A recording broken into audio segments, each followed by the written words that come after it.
ద్రాక్ష పండులాగా, అంతేకాకుండా ఆ చిగురు పెట్టు కాలంలో ఫలించేటటువంటి అంజూరపు చెట్లలాగా వారంట పితరులు దేవుడికి దొరికినటువంటి సందర్భంలో, అంటే ఇశ్రాయేలు ప్రజలు అనేకమైనటువంటి గమనించండి, ఇశ్రాయేలు ప్రజల గురించి సాక్ష్యాలు దేవుడు దయచేస్తా ఏం చెప్తున్నాడంటే, వారు అనేక పర్యాలు తొక్కినటువంటి వారిగా ఉన్నారు, కానీ నిలబడినటువంటి స్థితిలోకి తిరిగి వచ్చినటువంటి వారు ఇశ్రాయేలు ప్రజలు కనపడుతున్నారు.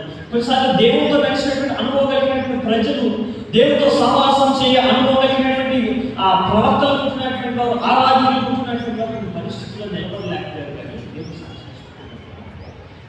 పడిపోయినా వారు తిరిగి నిలబడగలిగారు. ఎందుకంటే ఆల్రెడీ వారు ఫలాన్ని ఫలించారు కాబట్టి, దేవుడు ఏ ఫలాన్ని అయితే తన ప్రజలైనటువంటి వారి నుంచి ఆశపడ్డాడో ఆ ఫలాలను ఫలించగలిగినటువంటి స్థితిలో ఉన్నారు. కాబట్టి దాన్ని బట్టి దేవుడు ఏం చేస్తున్నట్టే తిరిగి లేవుతున్నటువంటి పరిస్థితులు కనబడుతున్నాయి. దాన్ని బట్టి మనం చేయాలంటే గలాతీయులకు రాసింది